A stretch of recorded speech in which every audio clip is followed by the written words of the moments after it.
Hi friends, అందరూ ఎలా ఉన్నారు? బాగున్నారా?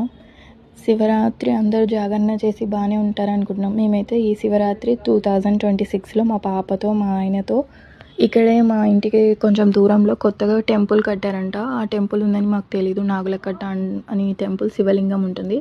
సో అక్కడికి వెళ్ళి మా ఆయనతో అక్కడ భోజనాలు వడ్డిస్తారంట. కట్టి 2 years అయిందంట, మాకు తెలీదు ఉందని. ఇంకా వెళ్ళాము. అక్కడ డ్యాన్స్ ప్రోగ్రామ్స్ అవి ఉంటాయి, నైట్ వరకు భోజనాలు ఉంటాయి ఉండమని చెప్పారు. ఇంకా జాగరణ కూడా ఉంటుందంటే మేము ఇంకా పాపతో ఉండలేమని వచ్చేసాము.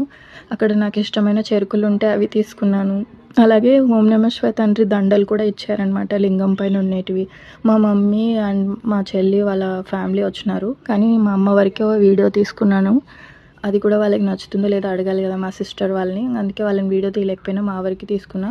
ఇక్కడ ఆయన దర్శనం చేసుకొని, నాగులకట్ట దర్శనం చేసుకొని ఫొటోస్ దిగి, అండ్ మా స్థలం ఉంది కదా మా ఆయన తీసుకునేది, అక్కడికి వెళ్ళి ఓం నమః శివాయ తండ్రిది పుట్ట మీద నాగదేవుడిది ఉన్న దండ తీసుకెళ్ళి మా స్థలం దగ్గర పూజ చేసి వాళ్ళకి అక్కడ పెట్టి మాకు మంచి చేయని మొక్కుకొని వెనక్కి వచ్చేసామన్నమాట.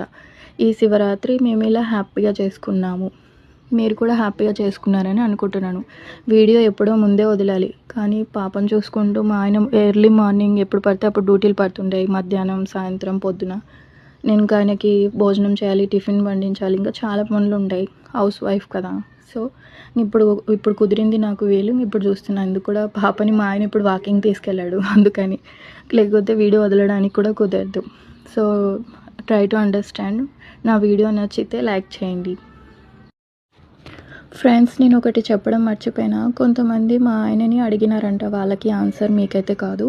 వాళ్ళు ఏమన్నారంట, మా దగ్గర ఇంత డబ్బు ఉన్నా కూడా మాకు మనశ్శాంతి లేదు, వాళ్ళ పేర్లు చెప్పను, మనశ్శాంతి లేదు, మీరు బాగానే ఉంటున్నారు. ఇంకొంతమంది నీకు తక్కువ శాలరీ అయినా కూడా బాగానే ఉంటున్నారు, రెంటెడ్ ఉన్న ఆస్తులు రాకపోయినా బాగున్నారు అన్నారంట. మేము ఒకరికి జోలికి పోము, ఒకరికి అన్యాయం చేయము, మేమే బాగుండాలి, మా ఇంట్లో ఆడపిల్లలే బాగుండాలి, మేమే తినాలి, మేమే బాగుండాలనే స్వార్థం మాకు ఉండదు.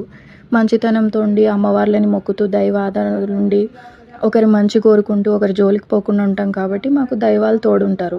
అందరికీ అట్లాంటి బుద్ధులు ఉంటాయి కాబట్టి కొంతమంది ₹1,00,000 శాలరీ వచ్చినా కూడా మాకు సరిపోవట్లేదు అంటారు. మా ఆయనకి ఒకవేళ ₹1,000 వచ్చినా, అంతెందుకు రూపాయి వచ్చినా మేము సర్దుకుంటాం.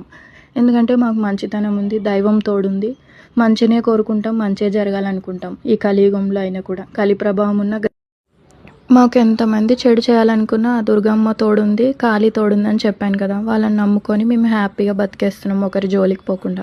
మా జోలికి వచ్చే వాళ్ళ గురించి కూడా వాళ్ళే చూసుకుంటారు. I'm so happy in this life. మా హస్బెండ్, నేను. మీకు ఎప్పటికీ అర్థమై ఉండాలి, ఐ హోప్.